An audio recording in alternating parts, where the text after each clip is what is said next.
PU ಪರೀಕ್ಷೆಯಲ್ಲಿ ಸಾಧನೆ ಮಾಡಿದವರಿಗೆ ಸನ್ಮಾನ. ದ್ವಿತೀಯ PUC ಪರೀಕ್ಷೆಯಲ್ಲಿ ಉತ್ತಮ ಸಾಧನೆ ಮಾಡಿದ ಲಕ್ಷ್ಮೇಶ್ವರದ TB ಮಾನ್ವಿ ಸರ್ಕಾರಿ ಪದವಿ ಪೂರ್ವ ಕಾಲೇಜಿನ ವಿದ್ಯಾರ್ಥಿಗಳನ್ನು ಕಾಲೇಜಿನ ಆಡಳಿತ ಮಂಡಳಿ ಉಪಾಧ್ಯಕ್ಷ ಸುನೀಲ್ ಮಾನ್ಸೆಟ್ರ ಬುಧವಾರ ಸನ್ಮಾನಿಸಿ ಮಾತನಾಡಿದರು. ಪ್ರಾಚಾರ್ಯ ಮಂಜುನಾಥ್ ಕೊಕ್ಕರಗುಂದಿ ವಿದ್ಯಾರ್ಥಿಗಳ ಸಾಧನೆಯನ್ನು ಕೊಂಡಾಡಿದರು. ಈ ಸಂದರ್ಭದಲ್ಲಿ ಉಪನ್ಯಾಸಕರಾದ BN Doddamani, NO ಸಾತ್ಪುತೆ, BM ಮರಳಹಳ್ಳಿ, Vinayaka ವೇತಾಳ, ಅಭಿವೃದ್ಧಿ ಸಮಿತಿ ಸದಸ್ಯರಾದ ನವೀನ್ ಬೆಳ್ಳಟ್ಟಿ, ಶಕ್ತಿ ಕತ್ತಿ, ಮೈನು ಸೂರುಣಿಗಿ ಸೇರಿದಂತೆ ಸಿಬ್ಬಂದಿ ಇದ್ದರು. ವರದಿ ನಾಗರಾಜ್ ಹಣಗಿ, ಪ್ರಜಾಧ್ವನಿ, ಲಕ್ಷ್ಮೇಶ್ವರ. ಬಂದಿದ್ದು ಸಹಿತ ನಮ್ಮ ಕಾಲೇಜು ಇವತ್ತು ಕಲಾ, ವಾಣಿಜ್ಯ ಮತ್ತು ವಿಜ್ಞಾನ ವಿಭಾಗದಲ್ಲಿ ಉತ್ತಮವಾಗಿರತಕ್ಕಂಥ ಫಲಿತಾಂಶವನ್ನು ನೀಡಿರ್ತಕ್ಕಂಥದ್ದು ಬಹಳಷ್ಟು ಹೆಮ್ಮೆ ಅನಿಸ್ತದೆ.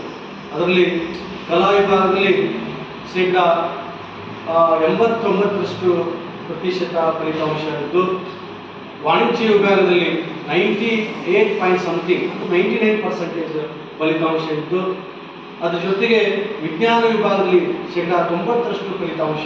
ಒಟ್ಟಾರೆಯಾಗಿ ನಮ್ಮ ಕಾಲೇಜಿನ ಫಲಿತಾಂಶ ನೋಡಿದಾಗ 92.20% ಫಲಿತಾಂಶ, ಅಂದರೆ ಸರಾಸರಿ 93% ಫಲಿತಾಂಶವನ್ನು ನೋಡಿದಾಗ ಮಂಜುನಾಥ್ ಸಂಕಲ್ಪ ಅನ್ನೋ ಹುಡುಗ ತಾನು ಅವ್ನ ಫೋನ್ ಹಚ್ಚಿದಾಗ ನಾನು ತುಮಕೂರಿನಲ್ಲಿ ಒಂದು ಹೋಟೆಲಲ್ಲಿ ಕೆಲಸ ಮಾಡ್ತಾ ಇದ್ದೇನೆ ಅಂತ ಹೇಳಿದಾಗ ನಮಗೆ ಭಾಳ ಕೆಟ್ಟ ಅನಿಸ್ತು.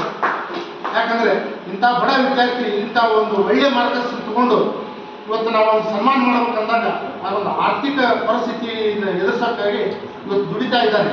ಅದಕ್ಕೆ ಭಾಳ ಕಡು ಬಡವರು ಇವತ್ತು ಈ ಒಳ್ಳೆ ಮಾರ್ಗದರ್ಶನ ತಗೊಂಡಾಗ ನಾವು ಪ್ರೋತ್ಸಾಹಿಸೋದು ನಮಗೆಲ್ಲರ ಕರ್ತವ್ಯ. ಒಂದು ಏನು ಪುಸ್ತಕಗಳನ್ನು 3 ಲಕ್ಷ ರೂಪಾಯಿ ಪುಸ್ತಕಗಳು 1 ಲಕ್ಷ ರೂಪಾಯಿದ್ದು ಖರೀದಿಯನ್ನು ಮಾಡಿ ವಿದ್ಯಾರ್ಥಿಗಳಿಗೆ ಅದರ ಉಪಯೋಗವನ್ನು ತಗೋಬೇಕು ಅಂತಂದು ಅದನ್ನು ಚಾಲೂ ಮಾಡಿದ್ದೀವಿ. ಇನ್ನು ಅದ್ರ ಜೊತೆಯಾಗಿ ನಾವು ಇನ್ನು ಮುಂಬರುವ ದಿನಗಳಲ್ಲಿ ಇನ್ನೂ ಹಲವಾರು ಯೋಜನೆಗಳನ್ನು ಹಾಕೊಂಡು ವಿಚಾರ ಮಾಡ್ತಾ ಇದ್ದೀವಿ.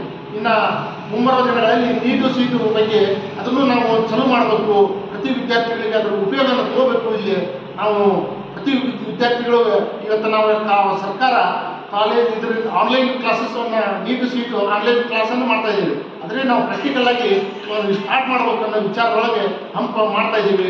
ಇನ್ನು ಇದ್ರ ಜೊತೆ ಕಂಪ್ಯೂಟರ್ ಸೈನ್ಸ್ ಏನು ಕಂಪ್ಯೂಟರ್ ಲ್ಯಾಬ್ ಇದೆ, ಅದ್ರ ಜೊತೆ ಕಂಪ್ಯೂಟರ್ ಸೈನ್ಸ್ ಅಂತಂದು ಅದನ್ನು ಒಂದು ಅಳವಡಿಸಬೇಕಂತ ವಿಚಾರ ಆಗಿದ್ದೀವಿ. ಇದಕ್ಕೆ ನಮ್ಮೆಲ್ಲರ ಕಾಮರ್ಸ್